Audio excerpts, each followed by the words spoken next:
Hey guys, स्वागत है आपका द बेर की एक और नई वीडियो में। तो गाइस, आज की इस वीडियो में हम बात करने वाले हैं कि आपको लॉसेस क्यों हो रहे हैं। गाइस, इसके दो मेन रीजंस होते हैं कि आपको लॉसेस क्यों हो रहे हैं। तो जो सबसे पहला रीज़न होता है वो होता है कि आपको ट्रेडिंग नहीं आती। अगर आपका यही रीज़न है कि आपको अभी ट्रेडिंग नहीं आती और आप सोच रहे हैं कि आपको लॉसेस क्यों हो रहे हैं, तो ये तो ब्रो बेसिक है। स्टार्टिंग में तो लॉसेस होंगे, तो आप सबसे पहले जाकर बेसिक्स को सीखो ट्रेडिंग के। कि ट्रेडिंग के जैसे कि ट्रेंड लाइन, प्राइस एक्शन, ये वो सारी बेसिक चीज़ें आप सीख लो पहले, फिर हम थोड़ी सी एडवांस चीज़ों पर आएंगे। लेकिन अगर आपको बेसिक्स आते हैं और आपका टेक्निकल्स में सब कुछ ठीक है, लेकिन आपको तब भी लॉसेस हो रहे हैं, तो इसके क्या रीजंस हो सकते हैं जिनकी वजह से आपको लॉसेस हो रहे हैं। तो गाइज़, ये आपके लिए सबसे बेस्ट वीडियो होने वाली है अगर आप इस वीडियो को देख रहे हैं तो। लेकिन अगर ये वीडियो यूट्यूब के किसी कोने में पड़ी रही तो फिर पड़ी रहेगी, कोई कभी भी इन रीजंस को नहीं जान पाएगा। तो चलिए स्टार्ट करते हैं इस वीडियो को। तो गाइस, जो सबसे पहला मेन रीज़न होता है वो ये होता है कि आपका बहुत ही बुरा मनी मैनेजमेंट सिस्टम होता है। जी हाँ, मुझे पता है, ये आपने बहुत से चैनल्स पर सुना होगा कि मनी मैनेजमेंट को ठीक कर लो तो आपका जो लॉसेस है वो कम हो जाएंगे।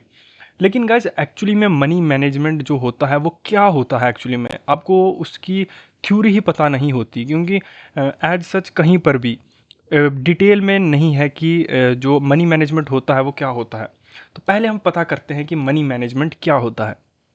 तो गाइस, जो मनी मैनेजमेंट होता है वो मनी मैनेजमेंट ये होता है कि मान लो कि मैंने एक ट्रेड लिया। मान लो कल के दिन मैं यहाँ पर ट्रेड लेता हूँ, ओके, या फिर हम पिछले दिन की एग्जांपल लेते हैं, ओके।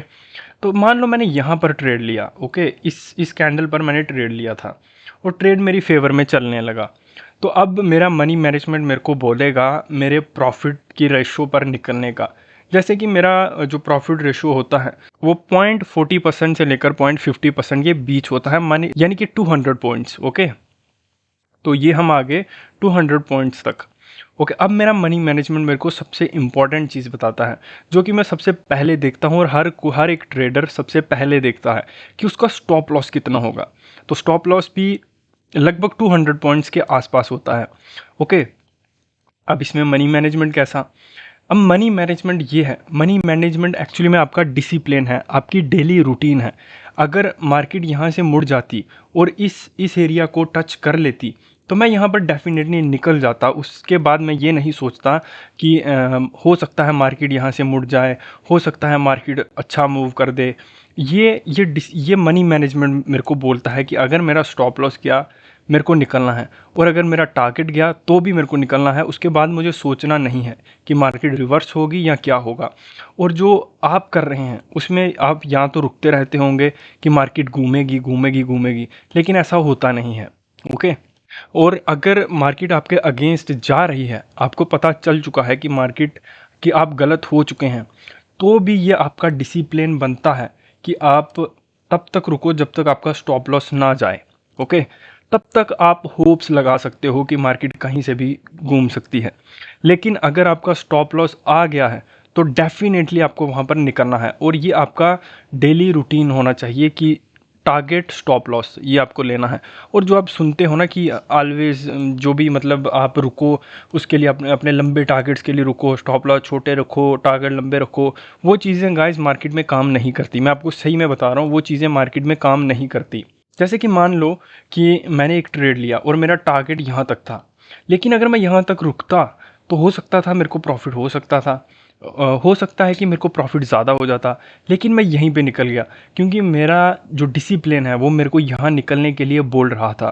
क्योंकि मोस्ट ऑफ द टाइम यही होगा कि मार्केट रेजिस्टेंस से घूमेगी। ऐसा नहीं होगा कि मार्केट रेजिस्टेंस के भी ऊपर निकल जाएगी, ऐसा बहुत कम टाइम होगा, बिल्कुल बहुत ही कम। महीने में 2 बार या 3 बार होगा। तो 2 या 3 बार के लिए मैं अपने प्रॉफिट्स को तो नहीं छोड़ सकता, है ना। तो इसीलिए मैं कम प्रॉफिट्स में ही ठीक हूँ।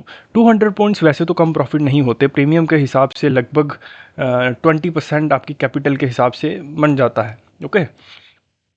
और जो नेक्स्ट मेन चीज़ होती है, पहली चीज़ तो यही हो गई कि आपका मनी मैनेजमेंट बहुत ज़्यादा बहुत ही ज़्यादा ख़राब होता है।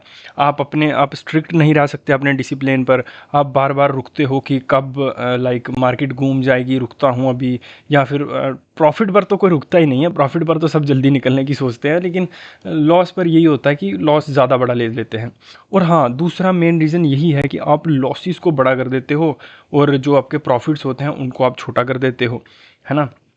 जैसे कि यहाँ पर अगर किसी ने ट्रेड लिया होगा सेल साइड का, ओके, जो बिगिनर्स होते हैं वो मोस्टली यही करते हैं, जहाँ पर भी मार्केट जा रही होती है उसी साइड चलने लगते हैं।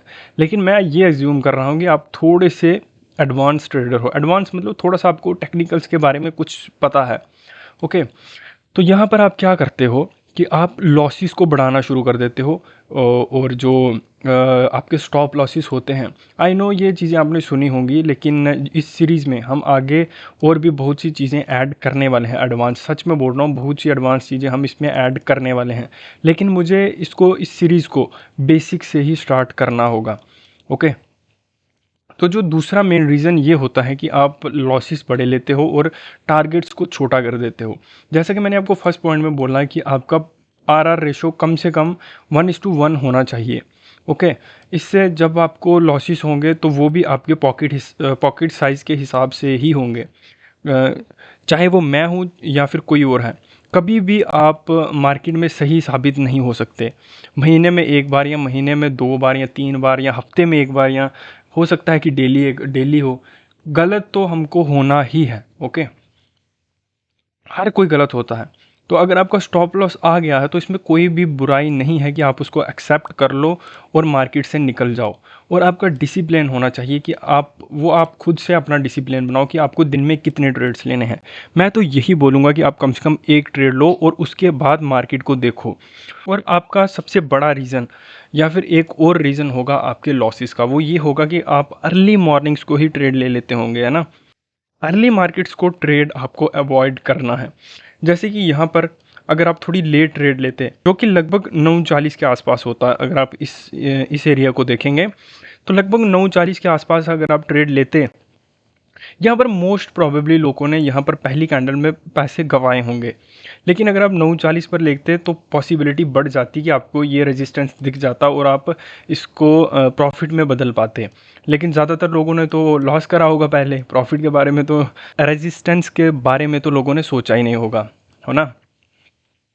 तो आपको अर्ली मॉर्निंग्स को भी ट्रेड अवॉइड करना है और थोड़ी देर बाद जब भी आपको समझ लगे तभी आपको ट्रेड करना है। और इस सीरीज़ में मैं बहुत सी चीज़ें डालने वाला हूँ। सच में ये थोड़ी बेसिक थी, मुझे पता आपने ये सुनी होंगी, लेकिन इस सीरीज़ में बहुत सी एडवांस साइकोलॉजिकल चीज़ें आने वाली हैं।